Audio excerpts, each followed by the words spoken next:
नमस्कार, आप देख रहे हैं कमोडिटी फटाफट। मैं हूं आपके साथ प्रशांत पांडे। एक ऐसा शो जहां पर हम आपको गोल्ड, सिल्वर, मेटल्स, क्रूड और इसके साथ ही नेचुरल गैस और जो एग्री कमोडिटीज हैं उन सभी पर बेहतर राय देते हैं। हमारी कोशिश होती है कि आपको एक बेहतर नजरिया दिया जाए, एक ऐसी रणनीति दी जाए जिससे आपको खास तौर पे कमोडिटी की दुनिया में बेहतर तरीके से रणनीति बनाने में मदद मिले, जिसमें आपका साथ निभाते हैं हमारे दिग्गज एक्सपर्ट। यही नहीं, इस खास शो में हम आपके तमाम सवालों को भी शामिल करते हैं और अपना सवाल आप हमें पहुंचाइए। तरीका बेहद आसान है, करना कुछ नहीं है। आपको ये जो नंबर आपके स्क्रीन पर फ्लैश हो रहा है, इस नंबर पर सिर्फ और सिर्फ व्हाट्सएप करना है। ठीक है, एक बार फिर से सुनिए, सिर्फ और सिर्फ व्हाट्सएप करना है, कोई कॉल नहीं करनी है आपको। नंबर क्या है? 9136934065। इस नंबर पर व्हाट्सएप करके आप अपना सवाल हम तक पहुंचा दीजिए। व्हाट्सएप पर जो आप सवाल भेजिए, याद रखिए स्पष्ट भाषा में लिखिए, चाहे वो आप हिंदी में पूछ रहे हो, अंग्रेजी में पूछ रहे हो, जिस भी भाषा में आप अपना सवाल पूछिए, अपना सवाल बहुत ही स्पष्ट भाषा में पूछिए और हम उस आधार पर अपने दिग्गज एक्सपर्ट से राय लेंगे। आज आपकी विशेष तैयारी कराने के लिए, आपके सवालों के जवाब देने के लिए और कमोडिटी की स्ट्रेटजी एक तरह से आपके सामने रखने के लिए हमारे साथ खास मेहमान के तौर पर पैराडाइम कमोडिटीज के बीरेन वकील साहब चर्चा में शामिल हो रहे हैं और हमारे साथ AIJGF के नेशनल सेक्रेटरी नितिन केडिया साहब भी चर्चा में शामिल हो रहे हैं। नितिन जी और बीरेन जी, आप दोनों का बहुत बहुत स्वागत। थैंक यू सो मच अपना कीमती समय देने के लिए। चलिए, इन सब के बीच में जरा सबसे पहले बात करते हैं गोल्ड और सिल्वर की। तो गोल्ड में गिरावट और ये किस लेवल पे है, जरा करंट लेवल एक बार चेक कर लेते हैं। तो गोल्ड में आप देखेंगे तो 1,25,710 के आसपास जो है वो गोल्ड नजर आ रहा है। उसके नीचे अब फिसलता हुआ 1,25,672 का स्तर हो गया है। लगभग 250 रुपए की यहां पर करेक्शन देखने को मिल रही है। सिल्वर को भी चेक कर लेते हैं। सिल्वर की अगर हम बात करें तो यहां पर हम देख रहे हैं कि एक आउट परफॉर्मेंस हमें देखने को मिल रही है। 1,62,755, जी हां, ये स्तर है फिलहाल का। और 1,483 रुपए की तेजी, 92.92%, लगभग 1% कह सकते हैं कि यहां पर हमें तेजी देखने को मिल रही है। अगर हम साफ तौर पर देखें गोल्ड और सिल्वर में जिस तरह की स्थिति है, तो गोल्ड पर अगर हम MCX पर तो बात हो गई, कॉमेक्स की बात करें तो यहाँ $4,150 के करीब गोल्ड नजर आ रहा है और सिल्वर जो है वो $53 के नजदीक यहां पर ट्रेड करती हुई। तो गोल्ड में गिरावट, सिल्वर में एक आउट परफॉर्मेंस, और सिल्वर की आउट परफॉर्मेंस जो है वो लगातार बनी हुई है। अगर हम गोल्ड की बात करें तो जो खास तौर पे प्रेशर बन रहा है वो एक तो सबसे बड़ा इंपैक्ट तो यही है कि जो जियो पॉलिटिकल तमाम टेंशंस हैं वो नरमी की ओर बढ़ रहे हैं। देशों के बीच एक मॉडर्न डिप्लोमेसी काम कर रही है, उसका इंपैक्ट सबसे बड़ा है। मतलब वो कहीं ना कहीं सिर्फ हेवन एसेट के तौर पे एक तरह की मांग को कमज़ोर कर देती है। इसके अलावा अगर हम बात करें यूक्रेन रूस जो सीज़ फायर की उम्मीदें हैं वो लगातार बनी हुई हैं और ये माना जा रहा है कि इसमें जो डेवलपमेंट है वो एक कंस्ट्रक्टिव डेवलपमेंट साफ तौर पर नज़र आ रही है। बाकी ऑयल को लेकर भी जो तमाम चीज़ें चल रही हैं उसका भी इम्पैक्ट हमें देखने को मिल रहा है। सिल्वर में भी आप देख रहे हैं कि लगातार 5वें साल में मार्केट में डेफिसिट है। US चीन में लगातार बातचीत हो रही है और पॉजिटिव फैसले की उम्मीद से जो है वो एक चमक नज़र आ रही है। जो सिल्वर की इंडस्ट्रियल डिमांड है वो काफ़ी मजबूत बनी हुई है। तो ये तमाम फैक्टर्स जो मैंने गिने चुने फैक्टर्स आपको बताए, और शायद इसको और ज़्यादा बेहतर तरीके से समझने के लिए हमें सबसे पहले नितिन जी आपके पास आना होगा। एक तो गोल्ड जहाँ पर एक करेक्शन हमें देखने को मिल रहा है, हालांकि गोल्ड और सिल्वर की स्थिति यह है कि एक दिन चल रहे हैं, एक दिन करेक्शन के दौर में आ रहे हैं, लेकिन सिल्वर की जो आउट परफॉर्मेंस है वो काफ़ी अट्रैक्टिव बनी हुई है। यहाँ से गोल्ड और सिल्वर के जो नज़रिया है आगे को लेके वो क्या बनता हुआ नजर आ रहा है? जाहिर सी बात है ज़्यादातर लोग जो है वो ईयर एंड के ही टारगेट अभी फिलहाल लेकर चल रहे होंगे। प्रशांत जी, मेरे मेंटर बीरेन जी है यहाँ पे, उनको भी बहुत बहुत नमस्कार। देखिए, आपने गोल्ड और सिल्वर दोनों की बात करी। स्ट्रक्चरल डेफिसिट तो है ही है, उसके साथ में जो अभी रीसेंट इवेंट्स हुए हैं उसके बाद क्या हुआ है, शंघाई जहां पे हम देखते हैं वर्ल्ड का सबसे बड़ा इंडस्ट्रियल डिमांड आता है, और लंदन, दोनों जगह शॉर्टफॉल चल रहा है इन्वेंटरीज का। लंदन की अगर मैं बात करूं तो 100 मिलियन ऑन्स के आसपास का जो है वो शॉर्टफॉल है, और चाइना का जो शॉर्टफॉल है वो काफी गहरा है। इसकी वजह से हम ये देख रहे हैं कि सिल्वर के अंदर एक जो फंडामेंटली बुलिशनेस है वो अभी भी बनी हुई है, और ये आगे भी मुझे बनती हुई दिखाई दे रही है, क्योंकि जब हम फॉरवर्ड मार्केट में रेट लेने जा रहे हैं तो 12 मंथ्स आगे का जो हमें फॉरवर्ड मिल रहा है वो लगभग 300 सेंट मंदा मिल रहा है। तो इतना बड़ा बैकवर्डेशन अगर फॉरवर्ड मार्केट के अंदर है, तो वो ये बता रहा है कि अगले 1 साल में ये जो हम 4% 5% डेफिसिट की बात कर रहे हैं, it is going to be much bigger than that, and it can reach somewhere around 9% और 10% लेवल। और अगर इतना बड़ा डेफिसिट चांदी में होता है, तो जो शॉर्ट सेलर्स हैं उनके लिए तो मैं यही कहूंगा कि भगवान बचाए। तो हमारा जो टारगेट है ईयर एंड की आपने बात करी, वो बहुत ही इंटैक्ट है। हम 31 दिसंबर तक 2 लाख रुपए तक का टारगेट लेके चल रहे हैं, और नेक्स्ट ईयर फर्स्ट क्वार्टर में हम 2.5 लाख का टारगेट लेके चल रहे हैं कि नेक्स्ट ईयर फर्स्ट क्वार्टर में 31 मार्च तक हम चांदी को 2.5 लाख रुपए तक आते हुए देखेंगे। गोल्ड की बात करें तो गोल्ड में भी हम बुलिश हैं, बट गोल्ड में हम करंट लेवल पे चेज नहीं कर रहे हैं। हम वेट कर रहे हैं कि एक अगर डिप आता है $4070 तक या $4030 तक, तो वहां पे हम बाय करेंगे। और ब्रेकआउट्स जो है वो थोड़ा सा अभी अवॉइड करेंगे। ब्रेकआउट्स पे हम तभी लेंगे जब हमें कॉमेक्स और एमसीएक्स दोनों के अंदर बहुत स्ट्रॉन्ग एक वॉल्यूम के साथ बाइंग आते हुए दिखेगी। और एमसीएक्स और कॉमेक्स में जिस तरह के रोल ओवर्स चल रहे हैं, लगभग 40-45% गोल्ड के अंदर हमने रोल ओवर होते हुए देखे, और सिल्वर की अगर मैं बात करूं तो 65-70% के रोल ओवर्स हो रहे हैं। तो जब सिल्वर में इतने स्ट्रॉन्ग रोल ओवर है, तो वो बता रहा है कि जो लोग इन्वेस्टर हैं और जो ट्रेडर हैं वो दोनों ही रोल ओवर कर रहे हैं, तो हम स्ट्रांगली बुलिश हैं। और गोल्ड में चूंकि केवल इन्वेस्टर्स, लॉन्ग टर्म इन्वेस्टर्स के रोल ओवर होते दिख रहे हैं, इसलिए हम थोड़ा सा इसमें कॉशियस बुलिश हैं। प्रशांत जी। बिल्कुल।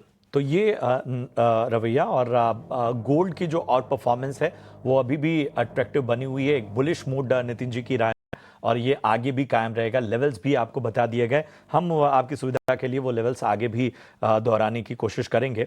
बीरेन सर, हमें ये बताइए, गोल्ड और सिल्वर की अगर हम बात करें तो ये जो फैक्टर्स हैं, वो आपको लग रहा है कि ग्लोबल क्यूज वाले फैक्टर्स ज्यादा भी काम कर रहे हैं, या डोमेस्टिक फैक्टर्स भी कहीं ना कहीं अब एक इम्पॉर्टेंट एक कैटलिस्ट के तौर पर भी एटलीस्ट सिल्वर के मामले में कहीं ना कहीं एक माहौल बना रहे हैं?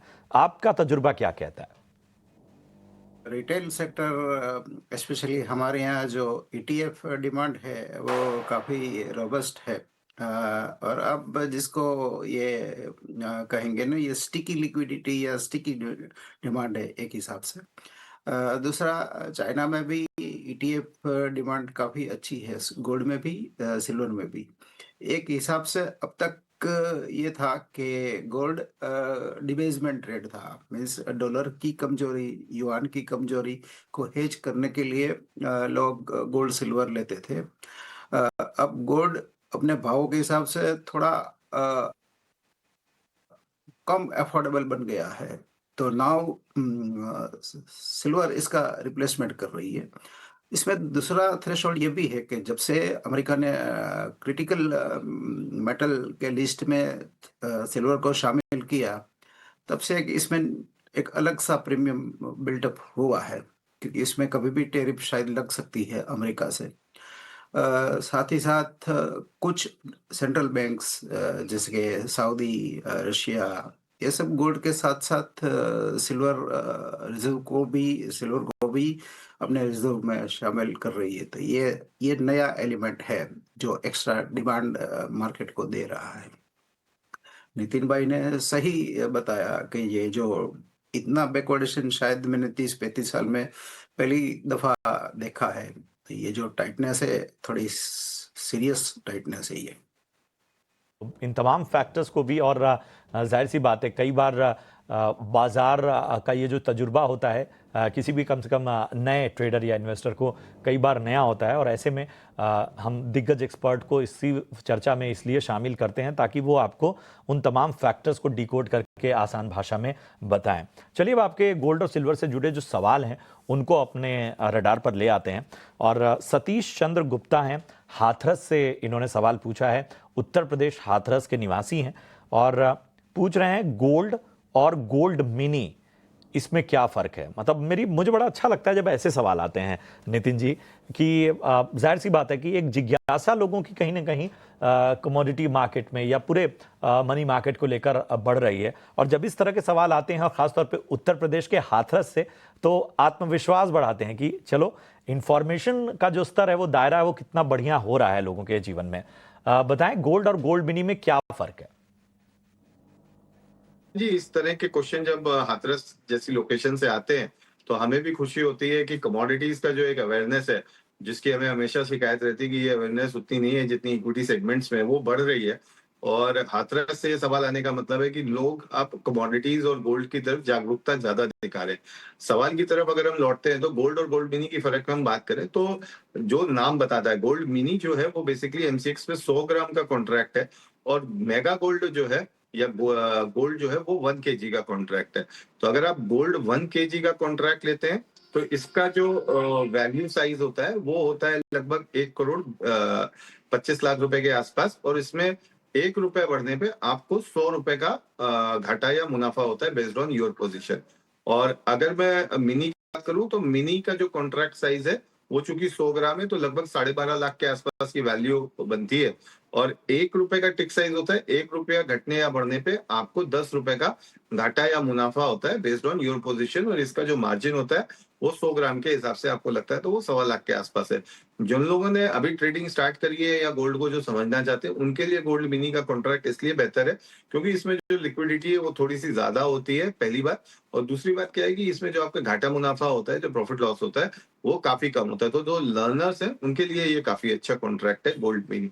और जो आर्बिट्राज करते हैं उनके लिए भी अच्छा है, क्योंकि कई बार हम देखते हैं गोल्ड और गोल्ड मिनी के बीच में थोड़ा सा जो डिफरेंस है वो बनता है। जब भी आप 1 किलो गोल्ड किसी को देते हो और उससे 10 आप गोल्ड लेते हो, तो एक उसका $11 के आसपास का आपका कॉस्ट आता है।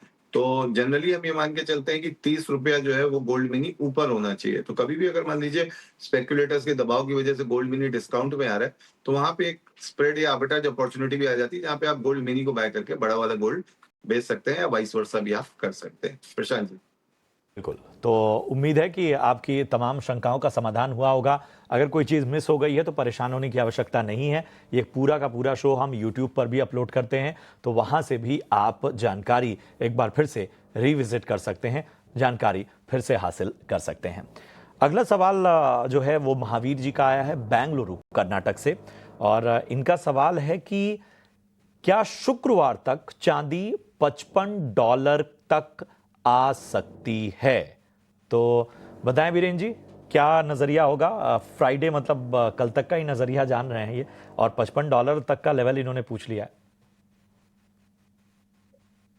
के मामले में काफ़ी कमज़ोर रीडिंग मेरी रहती है, और जैसे अभी का जो मार्केट है वो कम्प्लीटली इवेंट ड्रिवन है। डेटा का कुछ वजूद अब नहीं रहा।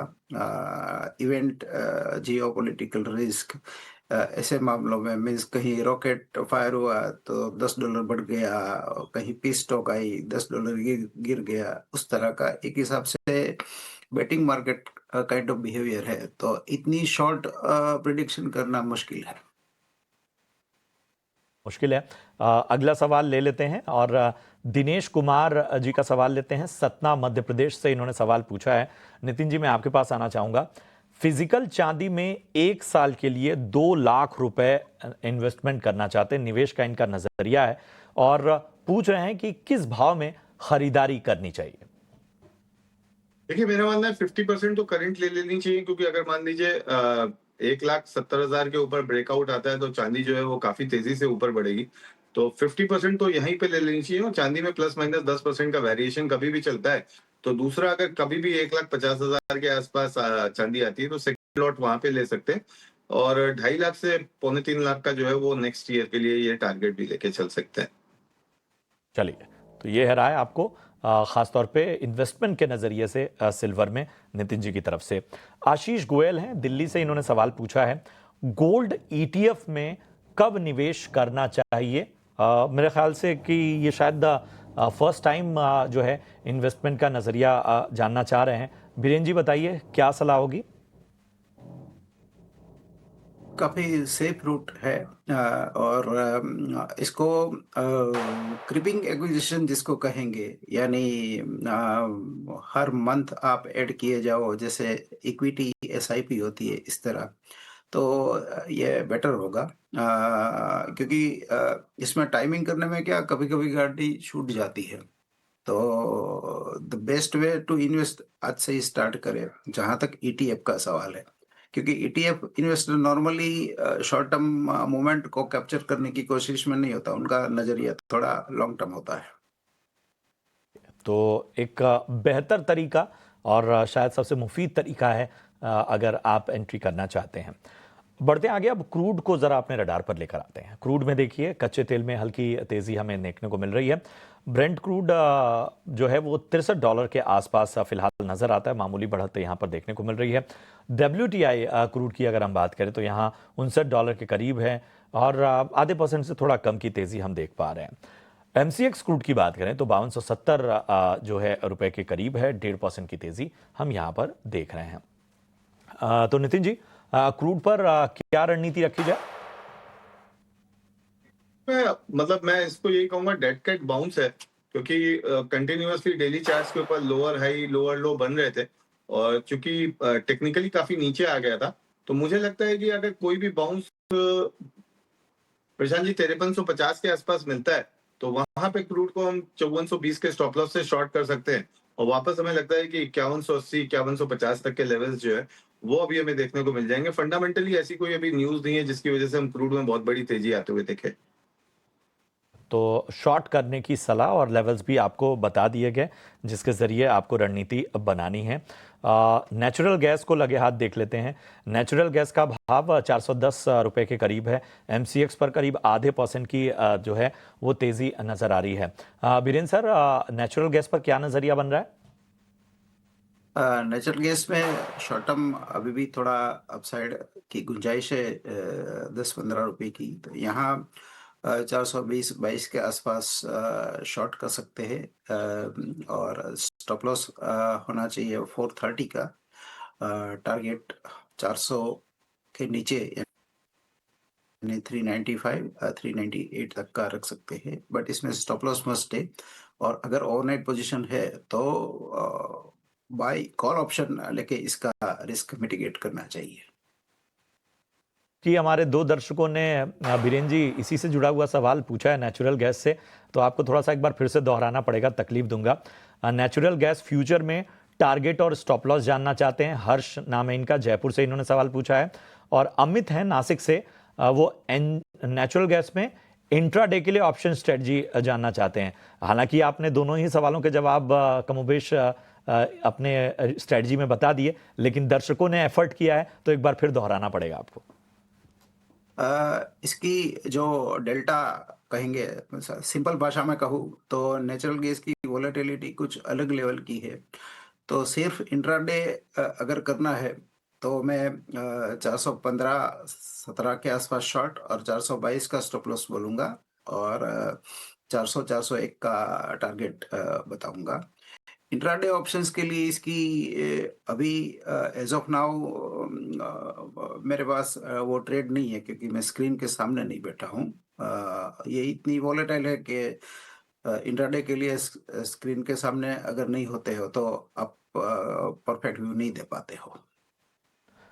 ये जाहिर सी बात है। और आपको जो ख़ास तौर पे एक अहम नेचुरल गैस में रणनीति है, जहां पर एक बार फिर से मैं आपको दोहरा देता हूं, आपको जो है वो यहां पर 401 के लक्ष्य के लिए शॉर्ट करने की सलाह यहां पर मिलती हुई। लेवल्स आप एक बार फिर से रिविजिट कर सकते हैं।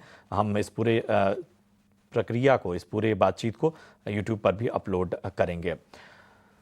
अब बढ़ते हैं खासतौर पे बाकी कमोडिटीज़ की ओर और बाकी अगर हम बेस मेटल्स को देखें तो कॉपर का भाव 1020 रुपए के करीब। एल्यूमिनियम के भाव में हालांकि गिरावट देखने को मिल रही है। जिंक के भाव में आधे % से ज़्यादा की गिरावट है। सीमित दायरे में लेड की कीमतें हमें नजर आ रही हैं। नितिन जी, बेस मेटल्स पे क्या रणनीति होगी?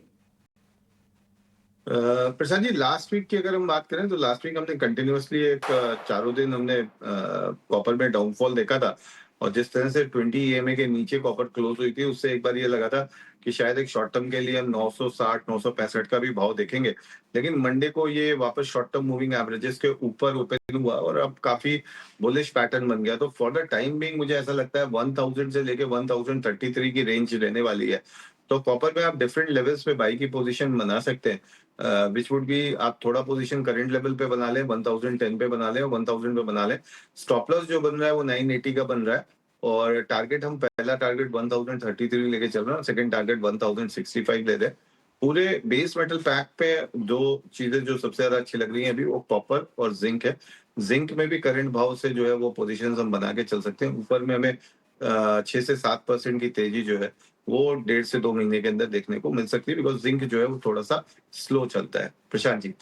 चलिए, तो कॉपर का लेवल एक बार फिर से बता दूं, 980 का स्टॉप लॉस, 1033 पहला लक्ष्य और दूसरा लक्ष्य जो है वो 1065 तक का नितिन जी की राय में। जिंक में जो है वो थोड़ा स्लो मूवर है, लेकिन आने वाले वक्त में 6-7 महीनों में 6 से 7% तक की तेजी देखने को मिल सकती है।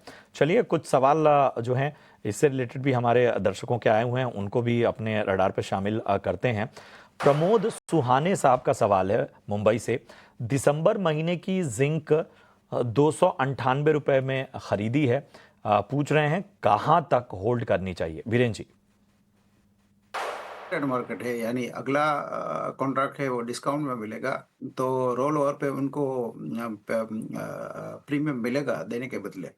ये काफ़ी स्ट्रॉन्ग मार्केट है, इसका जो बैकवर्डेशन यानी फॉरवर्ड डिस्काउंट है काफ़ी डीप डिस्काउंट है। तो इसको मैं टेंटेटिवली ऐसा मानता हूँ कि ये 310-15 अगले 1-2 वीक में जाना चाहिए। LME में इसका जो बैकवर्डेशन है वो काफ़ी डीप है, $190। तो फंडामेंटली काफ़ी स्ट्रॉन्ग मार्केट है ये।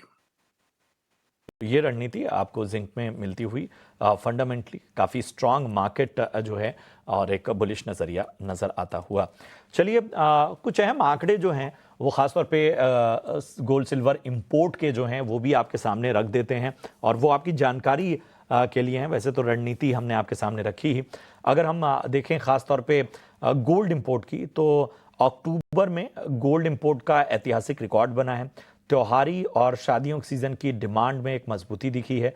मजबूत डिमांड से इंपोर्ट में एक तेजी हमें नजर आ रही है। ट्रेड घाटा भी रिकॉर्ड स्तर पर पहुंचा है। गोल्ड इंपोर्ट में अक्टूबर में 3 गुना का उछाल हमें देखने को मिला है। सिल्वर की अगर हम बात करें तो चांदी इंपोर्ट में भी भारी उछाल हमें देखने को मिल रहा है। सिल्वर जरा लेकर आइए। चांदी के इंपोर्ट की अगर हम बात करें तो यहां पर वैल्यू टर्म में अक्टूबर में 528.71% ज्यादा चांदी इंपोर्ट हुई है। इंपोर्ट बढ़ने से ट्रेड डेफिसिट काफ़ी ज़्यादा है। रुकी मांग, त्योहारी खरीद और इंडस्ट्रियल ज़रूरतों के लिए चांदी का इंपोर्ट किया जाता है।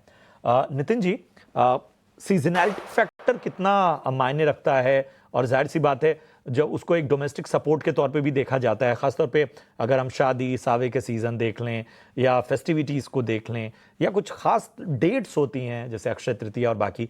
चूंकि मैं ये मान के चल रहा हूँ कि बहुत सारे दर्शक, जैसा शुरुआत में एक दर्शक ने बड़ा बेसिक सवाल किया, तो उनमें से बहुत सारे हमारे दर्शक जो होंगे वो इस सीजनैलिटी फैक्टर से भी अछूते होंगे। प्रशांत जी, एक बार आपका क्वेश्चन रिपीट कर देंगे, वॉल्यूम थोड़ा सा डिप हो गया था तो। हमें बताइए, ये जो सीजन वाले फैक्टर होते हैं खासतौर पे शादियों के या किसी खास स्पेसिफिक डेट्स के, ये गोल्ड और सिल्वर को कैसे मूव करते हैं? प्रशांत जी देखिए, इस वेडिंग सीजन की बात करें तो ये 45 डेज का वेडिंग सीजन है और लगभग 50 लाख शादियां जो है वो एस्टिमेटेड है कि इस सीजन के अंदर होंगी। अब ब्रेन्स का एक स्टडी आया था जो ये बताता है कि ऑन एन एवरेज एक शादी के ऊपर 12 लाख का एक्सपेंस होता है इंडिया में, जिसका 25% जो है वो ज्वेलरी के अंदर जाता है, जिसमें सिर्फ ब्राइडल ज्वेलरी की बात हुई थी। तो 25% अगर जाता है तो आज की डेट में 24 ग्राम होता है। तो 24 ग्राम के हिसाब से हम 50 लाख में देख सकते हैं कि कितना बड़ा एक 120 टन का डिमांड जो है वो पर्टिकुलरली इस 45 डेज के वेडिंग सीजन जिसमें ये चल रहा है वो उसमें आता है। अब अगर मैं अक्टूबर के मंथ की बात करूं पर्टिकुलरली, जिसमें मीडिया में काफी हाईलाइट हो रहा है कि बहुत इंपोर्ट बढ़ गया है, बहुत करंट अकाउंट डेफिसिट में इसका फर्क पड़ गया है जिसकी वजह से ड्यूटी कम नहीं होगी, मैं बताना चाहूंगा यहाँ पे ऐसा बिल्कुल भी नहीं है। क्योंकि उसके सापेक्ष अगर आप देखेंगे तो पहले जब तेजी ये शुरू चल रही थी अगस्त सितंबर जुलाई, तो गोल्ड की जो सेल्स थी या गोल्ड के जो इंपोर्ट काफी कम थे। तो अगर आप इसको 4 महीने का एवरेज आउट करके देखते हैं तो बिल्कुल हम एवरेज पोजीशंस पे ही पहुंचते हैं। दूसरा एक बड़ा फैक्टर था कि जब हमने अक्टूबर की शुरुआत करी थी उस समय गोल्ड का भाव 1,16,000 1,17,000 था। जो कि अक्टूबर महीने के अंदर ही 1,30,000 रुपए पहुंच गया था। 1,30,000, 1,32,000 और वहां से दीपावली के आसपास जब भाव टूट के 1,16,000, 1,17,000 तक वापस आया, तो लोगों को लगा कि ये चूंकि 12-15% एकदम से 4-5 दिन में गिरावट आई है, तो ये एक मौका है जब हम गोल्ड को वापस खरीद लें, क्योंकि गोल्ड में जो अंडरलाइन तेजी है वो शायद अब नहीं रुकने वाली। तो एक वो प्रमुख कारण था कि जो इतनी वोलेटिलिटी रही अक्टूबर महीने में, और साथ में जो पूरे साल की जो सबसे अधिक बिक्री होती है वो भी दीपावली के दौरान ही होती है, दशहरे से दीपावली तक, और नवरात्रि के महीने में भी। तो ये तीनों चीजें चूंकि अक्टूबर महीने के आसपास ही पड़ गई, तो ये हमने देखा कि जो सेल्स थी वो अक्टूबर में हमको ज्यादा दिखाई दे रही है। एल्स अगर आप इसको वॉल्यूम टर्म्स में कंपेयर करें, क्योंकि वैल्यू बढ़ गई इसलिए वो करंट अकाउंट डेफिसिट में दिखाई दे, लेकिन अगर आप वॉल्यूम टर्म्स में इसको लास्ट दिवाली से कंपेयर करेंगे तो आप ये देखेंगे लास्ट टर्म से ये कम है। जहां तक ड्यूटी की बात है, तो ड्यूटी में प्रशांत जी ऐसा है कि काफी सारे देशों के साथ हमारे सिपा एग्रीमेंट चल रहे हैं, जिसमें प्रमुख रूप से यूएई और यूके आता है। तो उसमें हर साल सिल्वर के ऊपर 1% इम्पोर्ट ड्यूटी कम होनी है। अब अगर मान लीजिए हमारे देश में ये इम्पोर्ट ड्यूटी कम नहीं होती, तो एक ड्यूटी आर्बिट्राज शुरू हो जाएगा, जिसमें 5-6 बड़े लोग ही केवल इसका फायदा उठा पाएंगे और छोटे व्यापारी को बहुत लॉस होगा। ये बात हमने सरकार के सामने रखी है। और दूसरी जो सबसे बड़ी बात है कि जितने भी नटोरियस लोग होते हैं वो इलीगल धंधे में पड़े रहते हैं। आज 1,20,00,000 25 लाख का सोना है, तो उसमें अगर मैं जीएसटी मिला देता हूं तो लगभग 10 से 11 लाख रुपए का टैक्स बनता है। तो जितने भी नटोरियस इलीगल क्रिमिनल्स हैं, ये सारे क्या करते हैं, इलीगल वे में सोने को इंडिया के अंदर लेके आते हैं और ये 10 से 11 लाख रुपए 1 किलो के ऊपर बचाने की कोशिश करते हैं।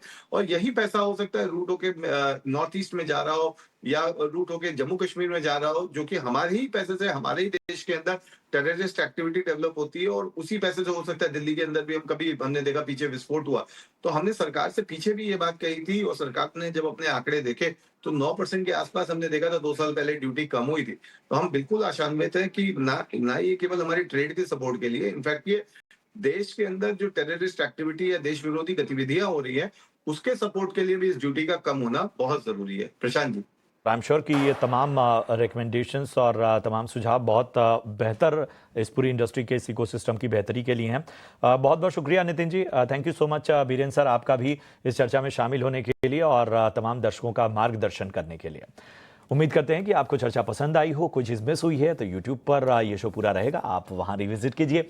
फिलहाल हमें दीजिए इजाज़त, नमस्कार।